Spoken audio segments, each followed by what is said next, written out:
Red October is back at Team Toyota, and our home team advantage is ready for the moment. With a great selection of new Toyota SUVs, trucks, and hybrids to choose from, and our lineup of over 200 certified used Toyotas, you can find the right fit for you and your budget. Plus, our service and collision centers are here to get you back in the game in no time. Visit one of our 3 locations in Princeton, Langhorne, or Glen Mills, or online at teamtoyota.net.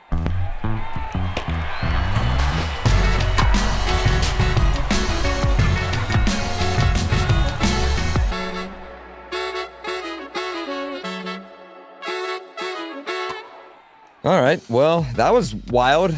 A little crazy. Welcome into the Phillies Talk podcast, presented by Team Toyota. I'm Spencer McKercher, joined by Brooke Destra, and all your Red October news and analysis on NBC Sports Philadelphia, all playoffs long. It's presented by Toyota, the proud partners of the Philadelphia Phillies.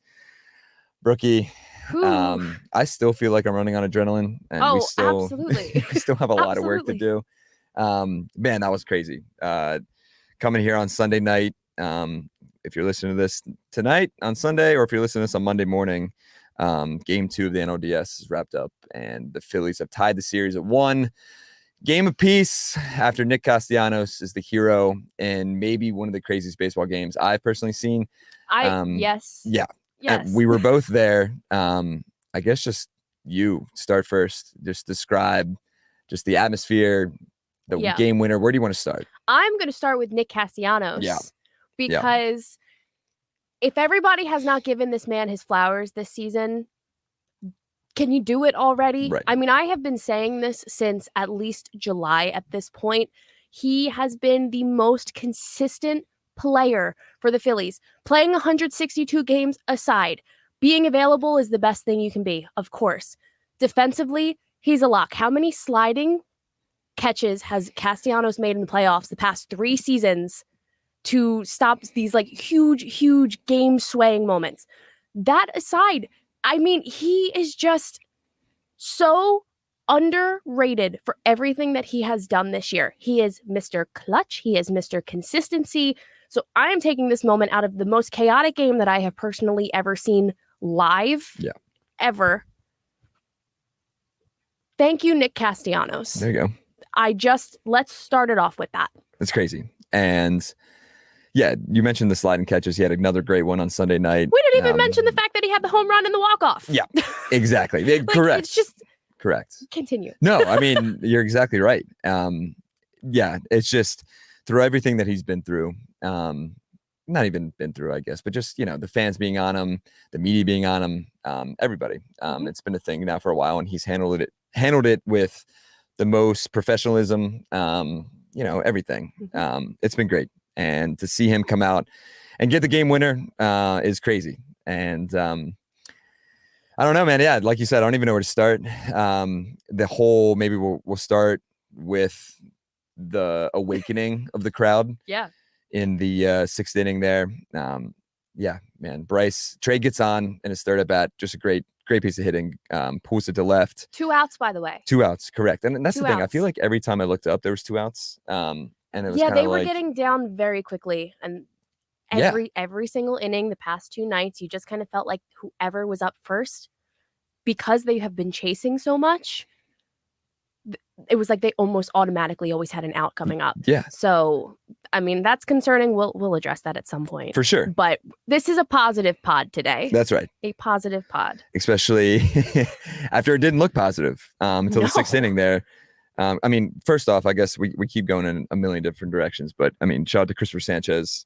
Made 2 mistakes the entire game, and he was great. Just comes in here after having the birth of his first child and put all the pressure on him to kind of shut this door after a disappointing game 1 loss on Saturday, to come in here with all the pressure.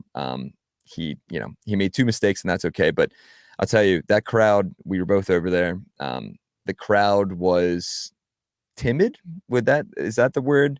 I don't know if timid. I mean, it was electric the entire game. They were proceeding with caution. Correct. The whole night. Rightfully so, too. I would have done the same thing. Then to come out and Trey gets on, Bryce launches one of the trees in center field. The crowd is electric. The trees, it bounced off the wall. Insane. And And I can't remember who said it tonight. I think maybe Schwarber or JT, one of them in the post-game scrum, basically said, as soon as Trey got on, it was like, this was going to happen. Bryce is built for that moment. And he came through once again. And if he got pitched to in the ninth inning, maybe he would have gotten another Bedlam at the Bank opportunity, but it ends up being Nick. And speaking of Nick, I mean, you knew that he was never going to see anything in the ninth. No, of course not. Yeah, especially with McGill on the mound. But yeah, then 3 pitches later, Nick Castellanos launches a ball.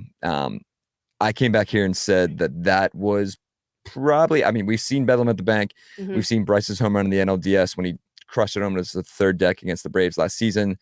We've seen Stott's grand slam.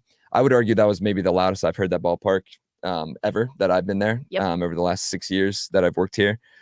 It was insane. I was standing next to Ricky Bowe in the press box and we both just looked at each other and kind of held up our arms and was like, look at these chills, man. It was insane. And it just brought everyone back into the game. Everybody in the stands, the players, Bryce is rounding the base, screaming. Nick, maybe it was the fastest he's ever run around the bases after a home run. Yeah. He was just excited to get back. So hype. Yes. And it was incredible. And everything felt like a blur after Bryce hit the 2-run shot, because I couldn't even process the fact that the game was tied until after Castellanos crossed home plate. Yeah. I was sitting next to John Clark, Taryn Hatcher, and we just all looked at each other and we were like, I can't hear my thoughts. I can't hear anything right now. It was insanely loud. And to be honest, these were the first Saturday and Sunday games, 1 and 2, are the first 2 Red October games I have ever witnessed in person. Yep. Whoo boy, Sunday lived up to the expectations. It sure did. And then some, especially after how slow the game started off. They were down again and trying to just kind of fight back. And like you said, the crowd was just kind of like, we're here and we're cheering, but we need something to cheer for. Yeah. And then boom, Bryce always shows up to the moment. Mr. October. I mean, you really can't make it up at this point with him. Every single time he is presented with an opportunity to make his mark, he does it. Yeah, 100%. And it's been awesome to see. Yep. Every single time, I think you said, and he comes up in these moments every single opportunity that he can get. And the Jeff Passan article before the playoff, before the game 1 of the NLDS. I feel like MLB, like all of their content was structured around Bryce as well, and just to see that kind of come to fruition as it always does once October turns the page. He did it again, just to get, and it was almost his home run lifted the blanket off everybody, including the players. It was almost that breath of fresh air, similar to Kyle Schwarber's grand slam. Obviously, not comparing the two moments, but Schwarber's grand slam against the Marlins in August, it had that same familiar feeling of like, okay, everyone take a deep breath. They're here. They're ready to go. And then Nick just unloads on a ball right away. Keep it going. Yep. And that's exactly what they did. Yeah, because I mean, that's a really good point, because the biggest concern Saturday was the fact that the offense wasn't there. Obviously, the bullpen is also a big concern right now, but my biggest issue was Schwarber hit the home run, the leadoff home run Saturday, and then everything went silent. You had a nice little cosmetic run in the 9th inning, but that was it. Yeah. And for Bryce and for Nick to come out and go back to back like that, I think it was a weight off of everyone's shoulders, in the sense of, okay, we know this team can hit. Right. The long ball is there. Thank God, though, that it finally happened, because you don't really know. I don't really want to see the reaction if that wasn't the case tonight. If, going into a possible scenario, down 2 games in the series, going to New York. Thankfully, that doesn't have to happen, so we don't have to discuss it. But that was definitely a fear going into tonight. Like, what if the magic of the ballpark of Red October, ceases to exist? After, I don't really want to bring up the bad juju of last season, but how that ended. And if you lose the first 2 at home, I feel like it just kind of wiped the slate clean. and you have all of the momentum now going into games 3 and 4. Where you have all of it. Where that crowd is going to be hostile, as you know what, in Citi Field come Tuesday and Wednesday. And oh boy. And speaking to that, there was a moment today too where I kind of took it all in at the bank, especially when it was 3-0. Just this could be the last time we're here until 2025. Like it hit me of like it was not a great feeling, and thank goodness the boys came through. And yeah, I guess it kind of, like you said, the weight was lifted off the shoulders, and then immediately putting back on the shoulders after Brandon Nimmo goes yard to put them ahead. Gosh. I was coming back with Michael Barkan, Ruben, and Ricky there, and as soon as we walked in the office, it was like, oh, okay, well, there goes that high of whatever Bryce and Nick did, and Nimmo goes yard to give the Mets the lead, and then the Phillies just kind of gave them a dose of their own medicine. The Mets have been this hottest team over this last week. Well, I guess even the last 6 days, 5 days. Yeah, they've had 4 comebacks in 6 days. Yeah, that's, and the Monday. Listen, you have to give credit where credit is due. That is incredibly resilient and impressive, but it felt really dang good. Yeah, and the Mets have come. Yeah, like you said, the Mets have come back in all those games, and to have the Phillies come through, Bryson Stott comes through with a huge the birthday boy. What a way to celebrate! Thank you for giving us a gift on your birthday. How about it? And he was awesome. asked after the game, where does this birthday rank? After coming through they put the Phillies ahead with a 2-run triple in the 8th, and he said it was pretty high up there. It was definitely pretty high up there, and I'd have to argue that there was not too many moments other in Bryson Stott's life, on his birthday at least, that he comes through for his team like that. Celebrity cook Steve Martirano brings his Italian-American cooking back home to Philly. Enjoy Martirano's Prime at Rivers Casino, and Steve's famous meatballs with Sunday gravy, prime steaks, and more. Make reservations for Martirano's Prime on OpenTable. That moment, the triple, kind of is when not that I felt like it wasn't Red October before, but I sat there after that. They finally took the lead, and also credit to JT for getting Stott over home plate as well. Yeah, because you look back, that's huge. A little dribbler that Vientos struggles with. Anything happens in baseball. It just, everybody contributed tonight, and that's not even talking the leaping snag that Stott had in the second inning, and then Bryce defensively all night. I mean, as much as the offense won the game, defensively this team did too, and credit to Sanchez as well. Yes, he had that blip, but other than that, he gave you 5 solid innings, and it really should be a sigh of relief for Rob Thompson to be like, I made the right decision. For sure. Pitching Sanchez in game 2. For sure. Because if Sanchez came out and, was a little rocky, obviously his world has been completely transformed in this past week, having the birth of his first child.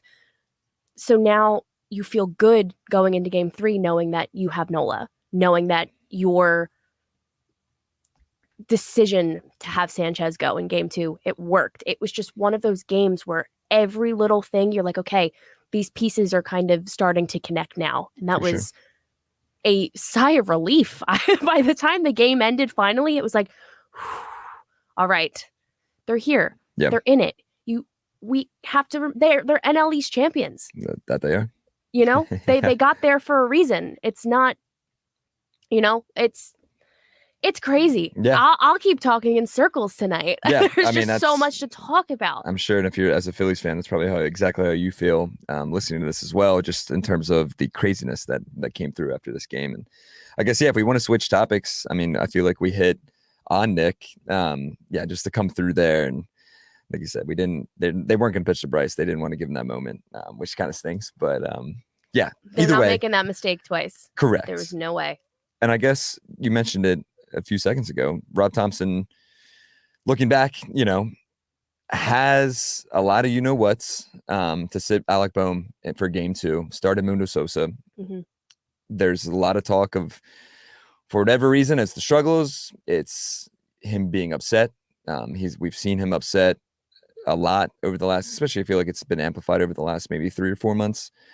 just with him slamming stuff and being really upset. And I don't know if this was a punishment. I'm not making any assumptions, but I mean, how many helmets can he have left? correct. I'm just The poor I'm just equipment messing. team. You know what he's capable of. So For sure. obviously, He has 97 frustration is RBIs. warranted. He's an all-star. He's The fine. frustration is warranted. Correct. But for Rob Thompson to make that decision, to make the bullpen decisions, to bring in Matt Strahm and Jeff Hoffman once again, after Strahm lets up the tying home run to Vientos, his second of the game. Yeah. And then now, looking back, like you just kind of mentioned, having the you-know-whats to go to Christopher Sanchez in game 2. Yep. And now set up perfectly exactly how you wanted it. It kind of fell in your lap where you have Aaron Nola, the most reliable starter on this team, the most durable starter on this team, starting in game 3 on Tuesday, and a must-win is pretty much it's as must-win as it can get. I'm gonna go ahead and say that yes, it's not an elimination game, but I'm gonna go ahead and say at this point, every single game for the rest of the season is a must-win. For sure. You need to build off of the momentum of tonight and bring it into Wednesday. Go into their territory. I almost call it the barn. It is hockey season as well. My brain is like coexisting. Worried about one thing here. But get to Citi Field. Completely silence the crowd like the Mets did at Citizens Bank Park on Saturday. Give them taste of their own medicine again on their home field with Knowles on the mound. Yeah. You need to win this game. Take the power back in the series. For sure. And I don't know. After tonight, it was just such a range of emotions. Such a range of emotions from the entire start of the game. Especially after Saturday. We can harp on Saturday if we want for a little bit. Before we get into a game 3 and game 4 preview. Nope, it's done. I mean, Zack Wheeler. We have to talk about one thing. Zack Wheeler being the most dominant starting pitcher in baseball. If he doesn't win the Cy Young, I'll riot. Yeah, we riot. Actually, at this point. Yeah.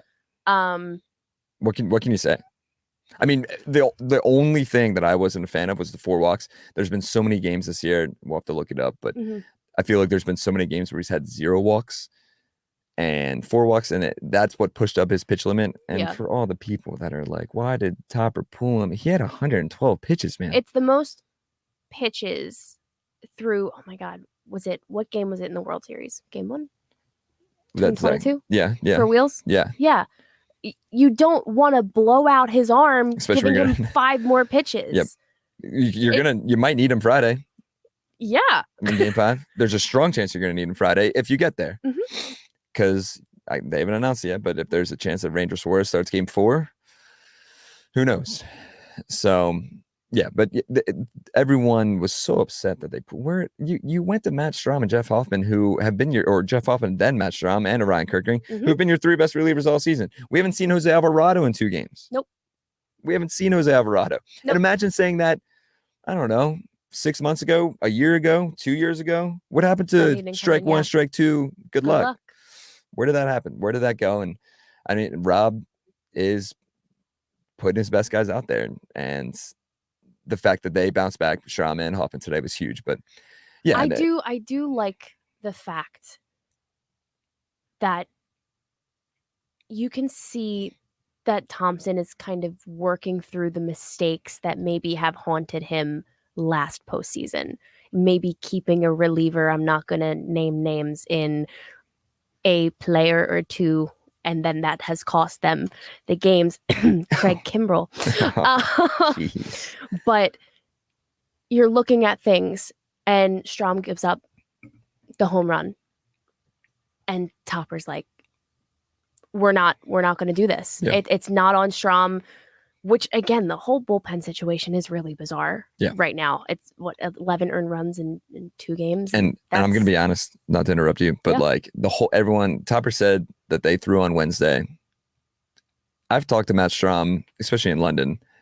He was not a fan of those days off in London. And especially as a relief pitcher, you need that work. Yes, they threw on Wednesday. Sure. I don't know if that, I don't know if the bye and the week off had anything to do with it. They just didn't look the same. I mean, Hoffman threw 17 strikes out of like 19 pitches, whatever it was.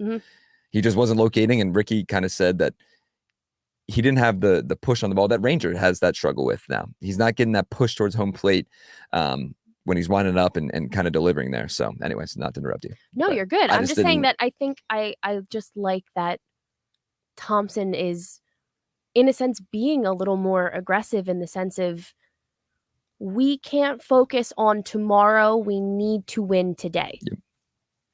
I like that. Do what it takes to get to the next game. Yes, if they lost today, they weren't eliminated, Right. but you need to treat every single game like you lose, you're going home. Yep. You lose and you have an extra couple weeks to your off season.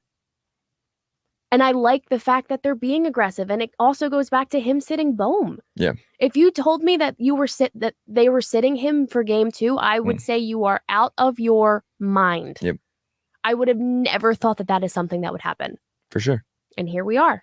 And it worked. And that's the thing. Amundo, he had the air early and he made some good plays down the stretch, but I don't know. Amundo, he kind of seemed off. What did he finish with here? I didn't even see. He was 0 for 2 with the strikeout.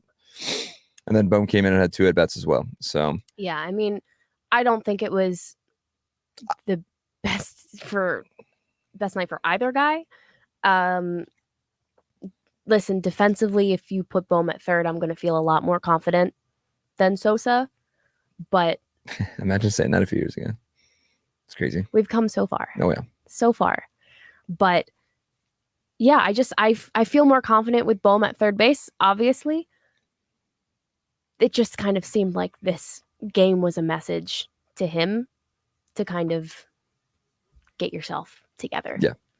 So we'll see how Tuesday pans out. For sure. But I don't see him slumping for that much longer. So let's just leave it at that. So you're telling me he's in the lineup on Tuesday? Oh, yeah. Has to, right? Yeah, absolutely. Take this day off. They do have a workout tomorrow on Monday. So we'll see how that goes. It's here at Citizens Bank Park. And then they'll head up either Monday night or Tuesday morning. Probably Monday night. They'll probably go tomorrow night. That makes sense. I would think so. From the workout. Yeah.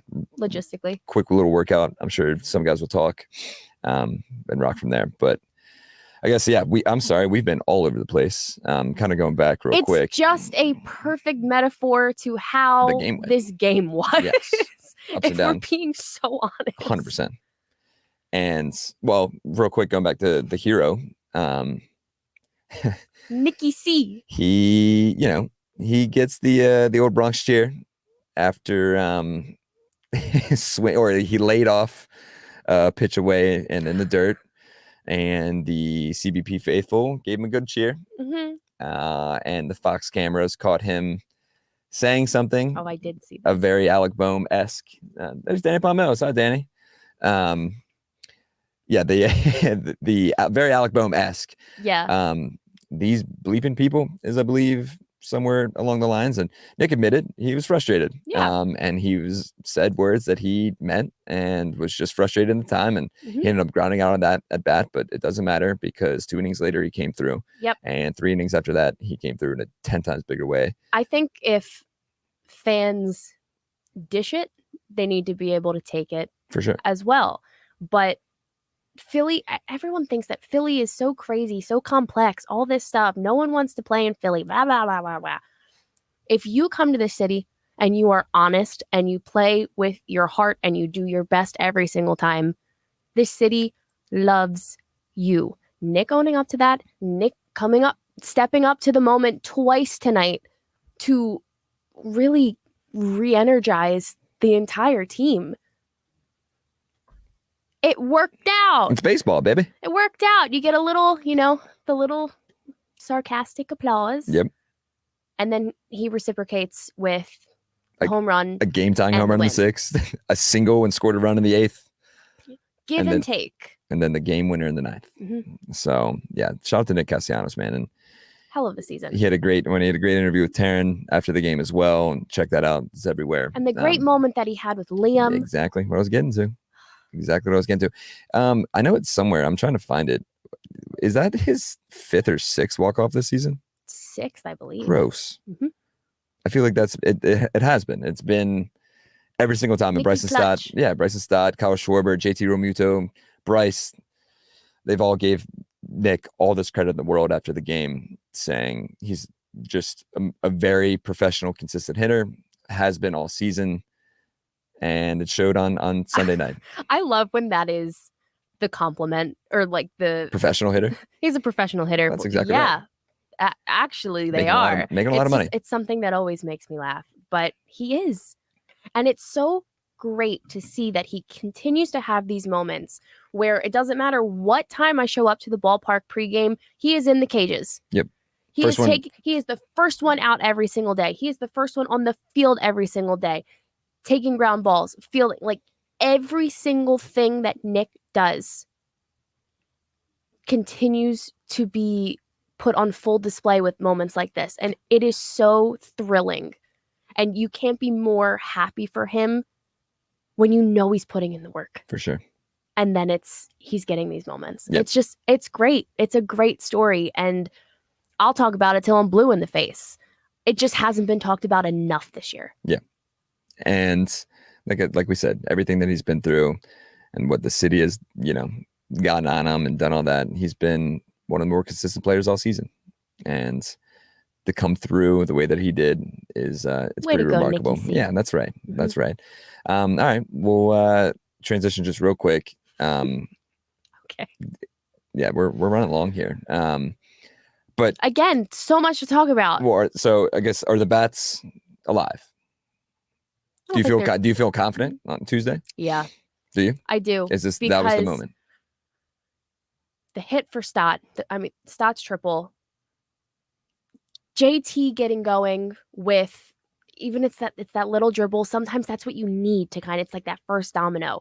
We didn't talk about Trey Turner having a solid night as well and being uber aggressive on the base paths from the first inning. Yeah. That first pitch, he got on. And then the next pitch to Bryce, he was gone. Stole. Yep. 2 pitches later, he's on third. that Yep. because it set the tone immediately for the 100%. night. Immediately. And I just feel like you can tie. Rojas got on base. Things are flowing now. And I feel like you just needed that first domino to drop. And it happened to be a Bryce 2-run home run, which is great. Yep. But it was a night where majority of the lineup contributed in multiple different ways. You have to feel good about that going into Tuesday. I agree. And speaking of Johan Rojas, he's had a few great at-bats. He had the leadoff walk that they couldn't do anything with on Saturday. Yeah, I finished today 1 for 1. I'll take that any day of the week. And it was a great piece of hitting. Went the other way, put one in the gap and left center for a single, but still a great at-bat for Johan Rojas. And yeah, Turner finishes the day 2 for 4 with 2 runs scored, 1 walk, and a strikeout. Bryce finishes 1 for 3 with 2 runs scored, 2 RBIs, 2 walks, and 2 strikeouts. Then obviously Nick, player of the game, 3 for 5, 2 runs scored, 2 RBIs, and incredible. Yeah, both RBIs ended up playing very, very pivotal roles. So yeah, we got Aaron Nola on Tuesday. You got to feel good. I feel good. Rob Thompson made the right decision. I'll tell you that right now, which I was nervous. I knew he was going to do it. I knew he was going to go Sanchez game 2 and Nolan game 3. It's funny that you say that because I didn't. No, I was fully on board with the fact that Nola's put in his time and there would he's earned the right to pitch game 2 and he absolutely did. But this was all strategy. For sure. And it paid off. It did. So and obviously the home and road splits with Sanchez, I completely get it. And if you want Aaron Nola to go pitch game 3, dude, that crowd's gonna be nuts on Tuesday. They saw what it is here. It's gonna be crazy. You and I were both there. When was that? 2 weekends ago? Last weekend? The 4-game series. 2 weekends ago? I felt like I was in Queens for a month. Yeah, it was 2 weeks ago. Queens for a month. Yeah, we were up there just a case of a clinching scenario, and that didn't happen. But yeah, that crowd was nuts. I mean, we were getting chirped at. I was like walking through that concourse getting chirped at. It's crazy. Yeah, it was. I can't even begin to think what it's going to look like this week. I can't wait. But we'll see, and we'll have it all covered here on NBC Sports Philadelphia. Good plug. Thanks. Hell of a plug. On that note, yeah, let's wrap up Tuesday. We'll probably talk to you hopefully Tuesday night after the game 3. If not, we'll get ready for Wednesday. But yeah, should be fun. Series tied 1-1. It's exactly what we wanted after a disappointing game 1 loss on Saturday. the fellas came back, and there's talks of the office that was the thing that turned around the season. So we shall see. But for Brooke Destra, I'm Spencer McKercher. We'll catch you guys next week. We got a tied series, a 1-1, heading to New York. Here we go.